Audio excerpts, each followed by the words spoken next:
Reverend Dr. Georgia Prescott, recently retired as the founding senior minister from the Center for Spiritual Awareness in Sacramento, California. She was a founding member of the CSL Diversity Commission and was inducted into the Martin Luther King Board of Preachers at Morehouse College in Atlanta. She wrote the book Victim to Victory, a spiritual, not religious look at the 12 steps. And by the way, that's available for sale after her workshop this afternoon. Prior to ministry, Dr. Prescott served for 20 years as the executive director of the Council on Aging in Sonoma County. So please give a warm welcome to our beautiful Dr. Georgia Prescott.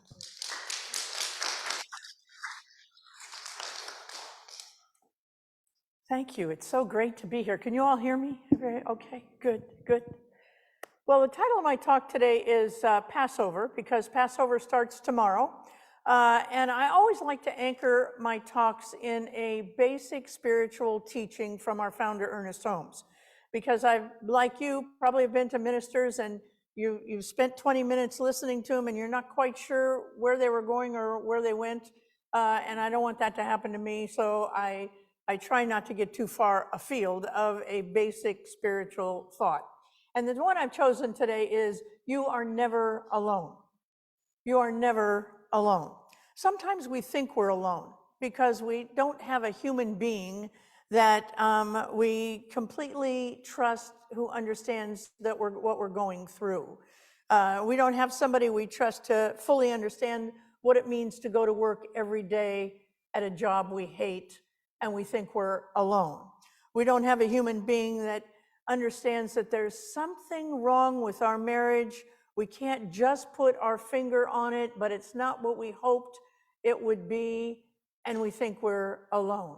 Sometimes we think we're alone because we don't have a human being that understands the pain of saying goodbye to a loved one. But the truth is, you are never alone. God never, ever gives up on you. God is with you through thick and thin. But in order for us to benefit from that, we have to train our mind to be in harmony with spiritual principles. And that's what will bring the thick back into our lives.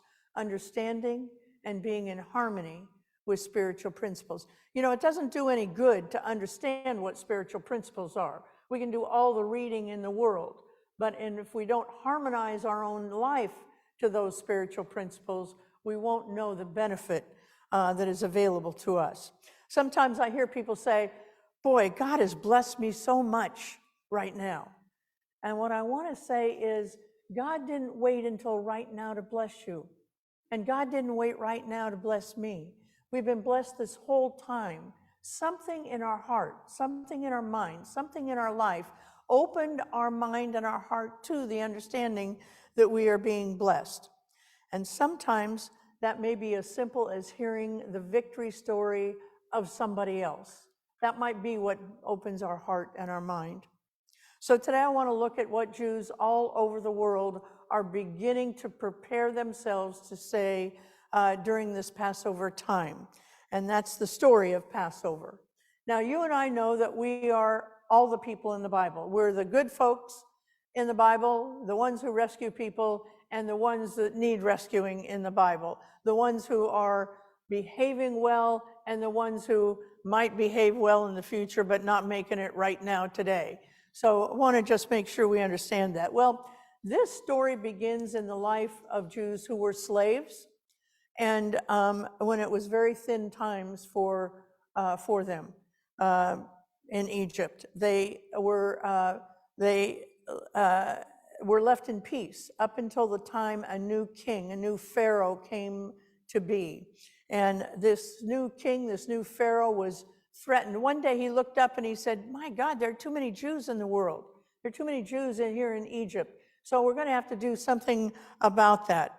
And he ordered the Jews to have no more children. It's what he said. Don't have any more kids. Well, you know what? That doesn't work. So then he put an edict out that said, okay, I'm going to kill all the male babies. And you know, we can say the Pharaoh was a terrible person, and certainly that wasn't a good thing. But what we want to remember is, like a lot of us, when we become threatened, we want to control other people. It didn't work for the king, and it's not going to work for you and I. If greater life wants to be expressed by spirit through us or through any human being, it will be expressed. And no human fear and no conditioning will stop it. If you're taking a class right now is threatening your spouse, pray for them, but don't stop taking that class. If carrying out an exercise program is threatening to your friend, pray for them, but don't stop the exercise class. If putting the plug in the jug, if cutting up your credit cards, if doing anything else that's going to improve you, pray for those people who don't want you to do it, but don't stop doing it. But see, here's the thing. Whenever we try to improve ourselves, we can bet it's a good idea in the mind of God, because God will never give up on us. But the king was not a religious scientist, so an edict it was. He said to them, okay, we're going to kill all the male babies. Well, just prior to that time, a mother had a little boy. And she took the little boy and she held him kept him quiet and kept him hidden for 3 months. But at the 3-month mark, you can't keep a baby quiet forever. So she decided that she was going to have to let him go. But she didn't want him to die, of course. And so she made a little boat of papyrus leaves, and she puts the baby in the boat, and she sends him down the Nile River. Well, here's what I want to say about that. It's a very powerful teaching for us today. Sometimes we have to let people go in our lives so they can live, even if they look vulnerable at the time. I have friends who've had to put children in a group home, and it was a tough decision for them to make. But in order for that child to begin to turn his life around and thrive, it was something they had to do. I myself have had to put a mother into a assisted living, which she did not want to go. But in order for her to be safe, it was a decision that I had to make. Now, God watches over those who we can't protect anymore. And God watched over this little baby who was to be named Moses. Now, Moses' sister was smart as a whip, and so she ran along the bank of the Nile as the little boat went down. And along an area that was kind of quiet in the Nile, an eddy, the Pharaoh's daughter was sunbathing. And she noticed that there was a little papyrus boat going down the Nile. And so she says to her handmaid, and I love this part of the story, swim out there and see what that little boat is all about. Yeah, I know there are snakes in the Nile, but swim, go quickly, you'll be all right. And so the maiden swims out there, gets the little boat, brings him back, and she falls in love with this baby and begins to raise him in the palace as her own. She loved him, she nurtured him, and she raised him almost as her own. But something was missing for him. And I want to acknowledge that this is another teaching point of this story of Passover. Sometimes it's human beings, we desire to be around our own people. Yes, of course, we're all one under the skin. But what's happened to us at the skin level is important. And sometimes it's restful for us to go back to our own tribe and just be with our own kind. Sometimes women just need to be with other women. Sometimes men just need to be with other men. Sometimes gay people just need to be with other gay people. Sometimes people of color just need to be with other people of color. It does not mean that we're trying to foster separation or duality. We simply give ourselves permission to go back to our own tribe at times. Because we get our own jokes without hurting anybody else's feelings. We kind of just understand our own rhythms without trying to bring somebody else into our own rhythm of life. We need to not fear people getting with our own tribes at times. Of course, we all want to come back together in community much like this one, but it's okay to go to be with our own selves. Well, one day Moses goes and leaves the palace to go to the Jewish section of town. He goes to what was called the Starbucks in their time. And while he was there, he sees a fight break out between a Jewish person and an Egyptian. And what happens is he jumps in the middle of it, and because he jumps in the middle of it and he's a good fighter, he's a big boy, he kills the Egyptian. How many of us have jumped into a fray without being asked? Was he asked to be in that fray? No. He saw what he wanted to see, he jumped in to try and save it. How many of us are jumping in the middle of family and friends, people at work, and we've made things worse than if we just let those people work it out? I have friends who are estranged from family when they got into the middle of something and the principles involved are fine. They've made up. But little Mr. or Miss Fix-It are no longer at the Passover table because they got involved where they weren't asked to be. Moses spent years then after that. He knew he had to leave the palace because he'd killed an Egyptian. So he leaves the palace. He goes and he starts wandering around. During his wandering, he sees a watering hole. And in the watering hole, there are some people who are trying to get water for their livestock. Among them are 5 or 6 young women who are at the watering hole trying to get water for their father's livestock, and a number of other people also. Well, some young men were pushing and shoving these young girls out of the way so that they could get their livestock to the water. And Moses, we already know he jumps in, so he jumps in to save the young girls, and he does do that. See, when you get to be my age, you have to have these big boards here. So let's see, I think I jumped myself here. Yeah, okay. So Moses saves the young girls, and the young girls are so happy that they say, "Oh, come to our house for dinner. My father would want to meet you." Well, they go to the house for dinner, and the father is so happy that what he's hearing, he lines up his daughters, and he says, "Here, take one." I like this part of the story, and I want to remind us because I don't think we spend enough time in gratitude for how far we've come. Not only are women no longer seen as property, we need to say, wow, look how far we've come. And that doesn't mean that things are okay, that we should stop working, stop raising the consciousness of equality in our life. Racism is not dead. Homophobia is not dead. Anti-Semitism is not dead. Sizeism and ageism and all of the other isms are not dead. And we need to continue to work toward that. But we also need to say, look what we've done now. Look how far. We might have just come another little step, but we've come that far. And we need to acknowledge and celebrate that.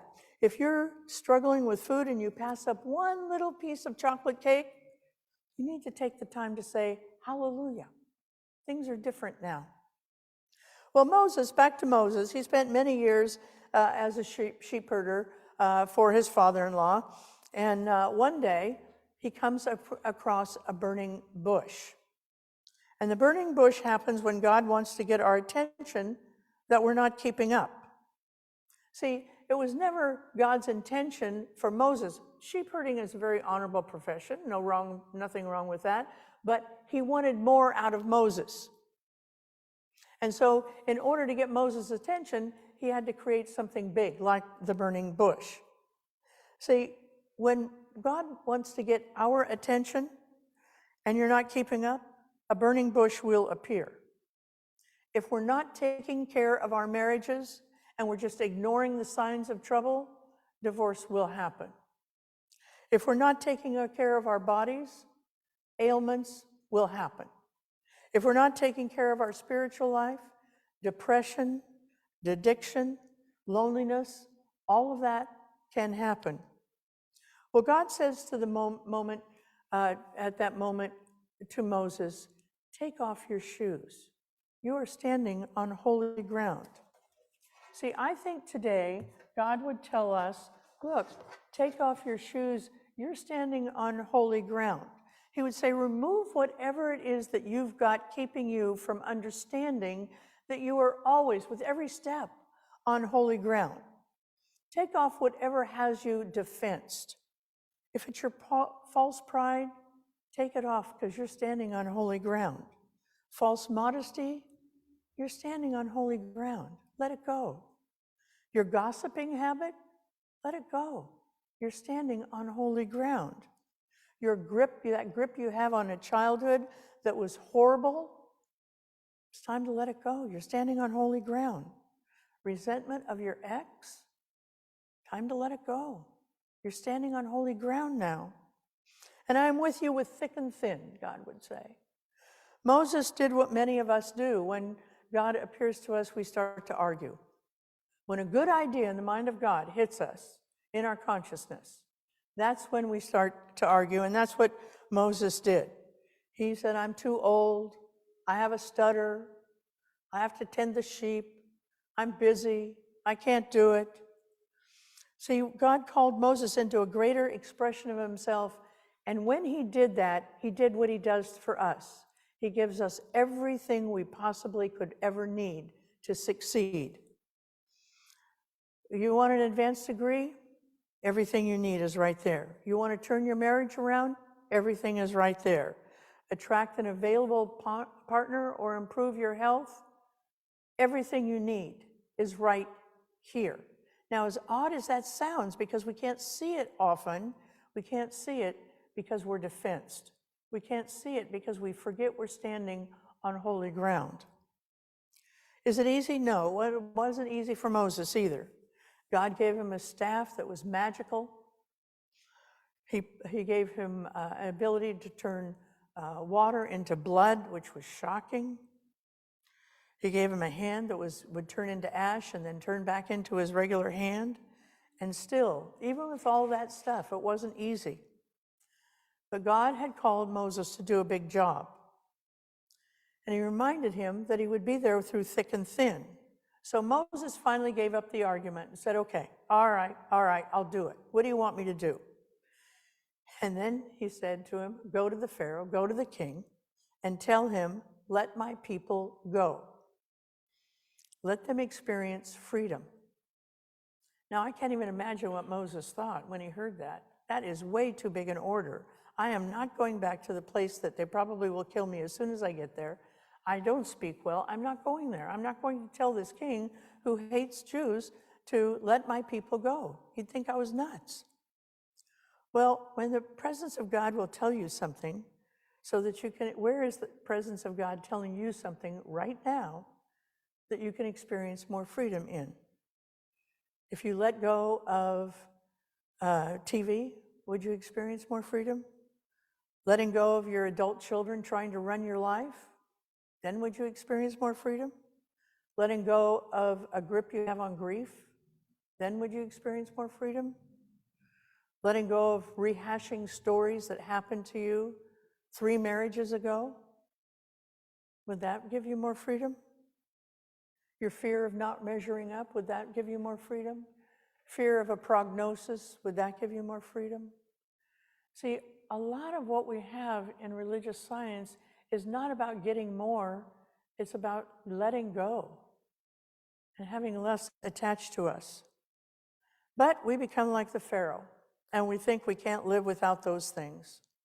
So first, we say, like the Pharaoh, when he was asked to let his people go, no, I'm not going to do that. What are you, nuts? I'm not doing that. And then eventually, because there were some things that happened, eventually the Pharaoh said, well, maybe, but he never followed through. And then he'd say, we'll see, maybe, but never followed through. And like God sent the plagues to the Egyptian, the universe is sending plagues to you and I as well. They start with irritations. And each time we fail to keep our word, each time we say, tomorrow I'm going to take a walk, and we don't do it. We tell this to ourselves, and the consequence grows in severity. We find out our cholesterol numbers are high. We don't pay attention. First we say, okay, I'm going to really watch my diet and exercise. Okay, I'm going to do that. And they say, well, maybe tomorrow I'll do that. Well, okay, I'm not going to do that. Then the heart attack comes in our life. We say the number gets higher and the consequence grows until we've blown our heart out that was on loan to us from God in the first place. We have unsafe sex and the consequence grows. We stop studying for classes and the consequence grows. We stop telling the truth and telling it quickly in our relationship and the consequence grows.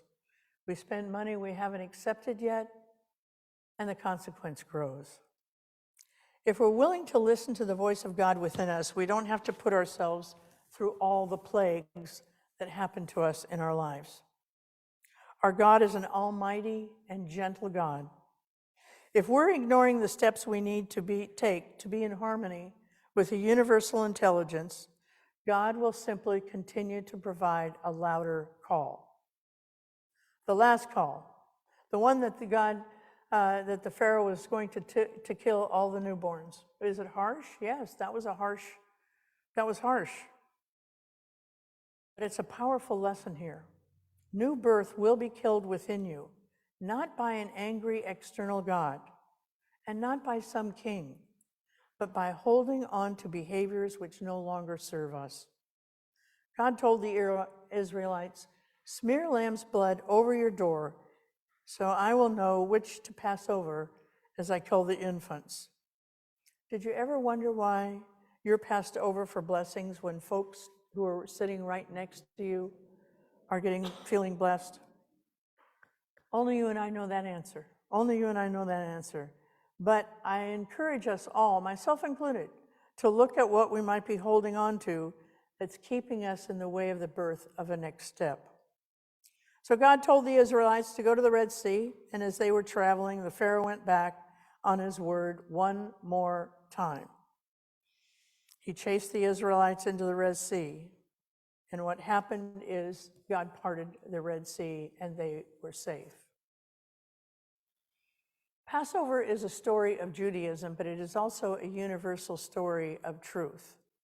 And it has so many little nuggets for us as we enter into this next week of the Passover week. So let's take this message into prayer. So going within, we just recognize that there is a presence greater than we are. Elohim, the sacred grandmother tree, God, divine intelligence, Allah, all simply words of beauty that mean that there is a presence greater than we are, that is within and without. I take this word then and simply speak, knowing that everyone here is blessed every moment of every day. And it is our job, our glory, to look for that blessing every minute of every day. I give thanks for this. I release this word into the law, and together we say, and so it is. All right, thank you. May I just say a word about the workshop today, if any of you are thinking of staying. It's a workshop that is not designed, the title of the workshop is Just Say Hell No to Graceful Aging. And the reason that I did that was, number one, to get your attention, but also to know that sometimes what happens as we age, we start buying into societal beliefs about who we are. And it's our job not to do that.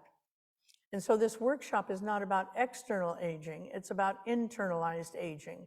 How much have we bought into that the world says about older adults in this world? And what can we do to sort of keep that at bay so that we can live the strongest, happiest, most joyful, and most purposeful life that we can possibly live? So that'll be this afternoon. I hope to see many of you there. Thank you.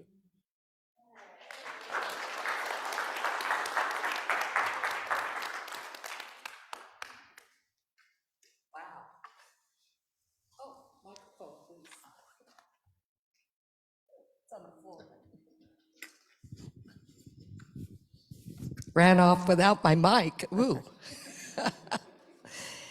Especially for our virtual community that's on Zoom. They won't be able to hear me, and maybe you're not real good lip readers. So thank you so much, Reverend Georgia, for that wonderful interpretation. That's a really good anchor for us to say, how are we passing over as Passover begins? I took lots of good notes to refer back to. So one of the things that we always do as a spiritual practice is express our gratitude by circulating. The law of circulation in passing the basket is also about giving from our generous heart to where we're spiritually nourished. For me, it's an honor because blessings come in so many forms, and I'm always looking for ways to tithe unexpected income for all the wonderful gifts that happen during the week. Large and small, Spirit doesn't care. At the conference, somebody bought me dessert, and I'm going, whoa, that was an expensive piece of cake. What a blessing. Just say thank you and tithe on it. So with that, please join me in saying our abundance affirmation together, loud and proud. I recognize the presence of God within as the source of my abundance. Out of my abundance consciousness flows everything I could desire in life. With gratitude and thanksgiving, I now participate in the flow of uninterrupted abundance. This prosperous experience is evidence of my abundance consciousness. So with that, I'd ask the ushers to pass the basket. My husband's shaking it like a tambourine. There are many ways to give. Of course, you can always send a check in to Monterey Center for CSL, 400 West Franklin Street in sunny Monterey. Or you can text to give, which is a wonderful, quick, easy, technological way to donate. And of course, always online at our secure website, montereycsl.org. Just click on the donate button. And a great opportunity, if you haven't already been added to our email list, to sign up for the e-blast every week so you know what's happening here at our center. So one of the things that I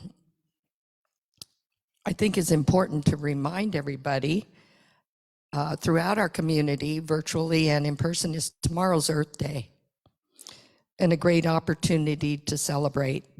There's definitely different ways that you can participate. Our home office, excuse me, CSL.org has a broadcast that will be going on that you can certainly look up for and register, or to do your own inspired spiritual practice of appreciating the planet tomorrow. Go out and pick up rubbish on the walking trail, or bless the seagulls floating over the bay, appreciate a tree. Whatever way that we can serve and protect our planet, know that we're each doing our little part on Earth Day. Also, the newsletter has more information about Earth Day events. Let's see, what else? Is that it for us, for the virtual community? First, I want to say thank you to our Facebook and YouTube audience for joining us virtually here or asynchronously, it doesn't matter. The message is powerful. Appreciate people connecting with our weekly uplifts, whatever they may be, that bless you. Remember to like and share and comment if anything so moves you to do, because it's all about spreading the good word to as many people as we know. If you think of somebody that needs to hear this message this morning, absolutely send it on to them, because it is certainly powerful and transformative. Also want to invite everyone back next week. Reverend Robert will be back with us. Gentle consciousness, I can't read my writing, is the topic of next week's talk, continuing on with the gentleness theme for the month. So thank you. Bye-bye to YouTube and Facebook folks.